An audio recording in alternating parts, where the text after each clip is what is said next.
ಈ ನಮ್ಮ SH ಸಂಸ್ಕೃತಿ ಪ್ರತಿಷ್ಠಾನ ಎಂಬತಕ್ಕಂಥದ್ದು 2011ರಲ್ಲಿ ಪ್ರತಿಷ್ಠಾಪನೆ ಆಯಿತು. ಅಲ್ಲಿಂದ ಕೂಡ ನಿರಂತರವಾಗಿ ಇಲ್ಲಿವರೆಗೂ ಕೂಡ ಎಲ್ಲ ಕಾರ್ಯಕ್ರಮಗಳನ್ನು ರಾಜ್ಯಾದ್ಯಂತವಾಗಿ ಜಿಲ್ಲಾದ್ಯಂತವಾಗಿ ಕೂಡ ನಡೆಸ್ಕೊಂಡು ನಿರಂತರವಾಗಿ ಬರ್ತಾಯಿದ್ದೀನಿ. ಇವತ್ತಿನ ಜಾನಪದ ಕಾರ್ಯಕ್ರಮ ಭರತನಾಟ್ಯದಲ್ಲಿ ಸುಮಾರು 7-8 ವಿಧವಾಗಿರ್ತಕ್ಕಂಥ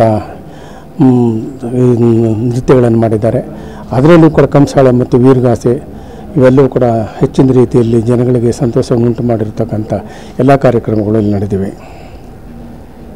ಸರ್, ಇವತ್ತಿನ ಕಾರ್ಯಕ್ರಮಕ್ಕೆ ಮುಖ್ಯ ಅತಿಥಿಗಳಾಗಿ ಯಾರ್ಯಾರು ಆಗಮಿಸಿದ್ದಾರೆ? ಮುಖ್ಯ ಅತಿಥಿಗಳಾಗಿ ಉದ್ಘಾಟನೆಗೋಸ್ಕರವಾಗಿ ಸೋಮಶೇಖರ್ ಎಂಬತಕ್ಕಂಥವರು BBMP ಜೂನಿಯರ್ ಕಾಲೇಜಿನ ಪ್ರಿನ್ಸಿಪಲ್ ಅವರು ಮತ್ತು BBMP ಇಲಾಖೆಯ ಸಹಾಯಕ ಕಾರ್ಯಪಾಲಕ ಅಭಿಯಂತರರು ಆಗಿರ್ತಕ್ಕಂಥ ಸತ್ಯವರವರು, ಆಮೇಲೆ ಲಿಟ್ರೇಚರ್ ಮತ್ತು ಕೆಂಪೇಗೌಡ ಪ್ರಶಸ್ತಿಯನ್ನು ಮತ್ತು ಚಲನಚಿತ್ರ ಗೀತೆಗಳನ್ನು ಬರೆಯುವಂಥ ಸನ್ಮಾನ್ಯ ಶ್ರೀ ಜಂಶಿವರವರು ಮತ್ತು ಹಿರಿಯರಾಗಿರ್ತಕ್ಕಂಥ ಶ್ರೀಧರ ಅವರು ಕೂಡ ಆಗಮಿಸಿದ್ದು ಈ ಕಾರ್ಯಕ್ರಮಗಳನ್ನು ಯಶಸ್ವಿಯಾಗಿ ನಡೆಸಿಕೊಟ್ಟಿರುತ್ತಾರೆ.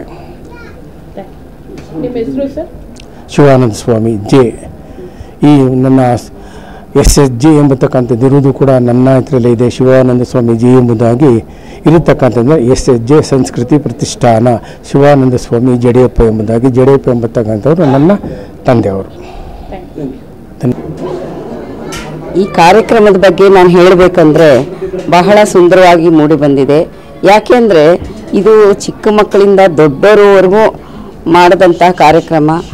ಆ ಕಾರ್ಯಕ್ರಮದಲ್ಲಿ ನಾವು ಮಕ್ಕಳು ಮಾಡಿದಂಥ ನೃತ್ಯ ಪ್ರದರ್ಶನ ಆಗಲಿ ಅಥವಾ ಜನಪದ ಗೀತೆ ಆಗಲಿ ಪ್ರತಿಯೊಂದೂ ಸಹ ನೋಡುಗರಿಗೆ ಕಣ್ಮನ ತಣಿಸುವಷ್ಟು ಹಬ್ಬನೇ ಮಾಡಿದಷ್ಟು ಚೆನ್ನಾಗಿತ್ತು. ಈ ಕಾರ್ಯಕ್ರಮನ ಆಯೋಜಿಸಿದಂತಹ ನಮ್ಮ ಶಿವಾನಂದ ಸ್ವಾಮಿಯವರು ಅವ್ರಿಗೂ ನಾವು ತುಂಬ ಕೃತಜ್ಞತೆ ಹೇಳಬೇಕು. ಯಾಕೆ ಅಂದರೆ ಅವ್ರನ್ನ ಈಗೆಲ್ಲ ಪುಟ್ಟ ಮಕ್ಕಳು ಅಂತ ಪುಟ್ಟ ಮಗು ಅಂತಲೇ ಕರಿತಿದ್ದಾರೆ. ಯಾಕೆ ಅಂತಂದರೆ ಅವರು ಎಲ್ಲರನ್ನೂ ಒಂದೇ ರೀತಿಯಲ್ಲಿ ನೋಡ್ತಾ ಇದ್ದಾರೆ. ದೊಡ್ಡವರು ಚಿಕ್ಕವರು ಅಂತೇನು ಅವ್ರ ಭಾವನೆ ಇಲ್ಲದೆ ಎಲ್ಲರಿಗೂ ಈ ಒಂದು ವೇದಿಕೆಯನ್ನು ಕಲ್ಪಿಸಿಕೊಟ್ಟಿರೋದಕ್ಕೆ ಅವ್ರಿಗೆ ತುಂಬ ಹೃದಯದ ಧನ್ಯವಾದನ ನಾವು ಹೇಳಬೇಕು ಅಂತ ನಾನು ಈ ಒಂದು ವೇದಿಕೆ ವಿಚಾರವಾಗಿ ತಿಳಿಸ್ತಾ ಇದ್ದೀನಿ. ಇನ್ನೊಂದು ವಿಚಾರ ಅಂದರೆ ಈ ಕಾರ್ಯಕ್ರಮಗಳು ಇನ್ನೂ ಹೆಚ್ಚಾಗಿ ಮೂಡಿ ಬರ್ತಾ ಇರಲಿ, ಅವ್ರಿಗೆ ದೇವರು ಆರೋಗ್ಯ ಆಯಸ್ಸು ಕೊಟ್ಟು ಕಾಪಾಡಲಿ ಅಂತ. ಹಾಗೆಯೇ ನಾನು ಈ ಕಾರ್ಯಕ್ರಮಗಳಿಗೆ ಮತ್ತೆ ನನ್ನನ್ನು ಬರೋ ಹಾಗೆ ಮಾಡಲಿ ಅಂತಲೂ ನಾನು ಆ ದೇವರಲ್ಲಿ ಬೇಡ್ಕೊಳ್ತೀನಿ. ಯಾಕೆಂದರೆ ನನಗೂ ಮಕ್ಕಳ ಕಾರ್ಯಕ್ರಮ ಅಂದರೆ ಬಹಳನೇ ಇಷ್ಟ. ನಾನು ಚಿಕ್ಕ ಹುಡುಗಿಯಿಂದ ನಾನು ಕಾರ್ಯಕ್ರಮಗಳಲ್ಲಿ ಭಾಗವಹಿಸ್ತಾ ಇದ್ದೆ.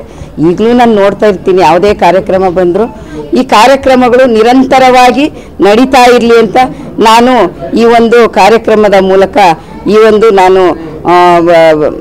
ನಾನು ವಿಚಾರನ ನಿಮಗೆ ತಿಳಿಸ್ತಾ ಇದ್ದೀನಿ.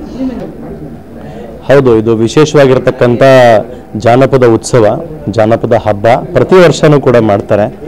ನಾನು ಪ್ರೀತಿಯಿಂದ ಅವ್ರಿಗೆ ಚಿಕ್ಕ ಹುಡುಗ ಅಂತೀನಿ. ಯಾಕೆ ಅಂತಂದರೆ ಈ ವಯಸ್ಸಿನಲ್ಲಿ ಅವ್ರಿಗೆ ಇರತಕ್ಕಂಥ ಎನರ್ಜಿ ಲೆವೆಲ್ಸು, ಅವ್ರು ಹಾಡೋ ದಾಟಿ, ಅವ್ರು ಮಾಡ್ತಕ್ಕಂಥ ಕಾರ್ಯಕ್ರಮಗಳು, ಇದನ್ನು ಆಯೋಜನೆ ಮಾಡೋಕ್ಕೆ ಅವ್ರು ಪಟ್ಟಿರ್ತಕ್ಕಂಥ ಶ್ರಮ ವಿಶೇಷವಾಗಿ ಬಹಳ ಅವರ ವ್ಯಕ್ತಿತ್ವವನ್ನು ತೋರಿಸುತ್ತೆ. ಈ ಜಾನಪದ ಉತ್ಸವದಲ್ಲಿ ನೀವೇ ನೋಡಿದ್ದೀರಾ, ಚಿಕ್ಕ ಚಿಕ್ಕ ಮಕ್ಕಳು ತಯಾರಿ ಮಾಡಿ ಬಹಳ ಚೆನ್ನಾಗಿ ನೃತ್ಯವನ್ನು ಪ್ರದರ್ಶನ ಮಾಡಿದ್ದಾರೆ.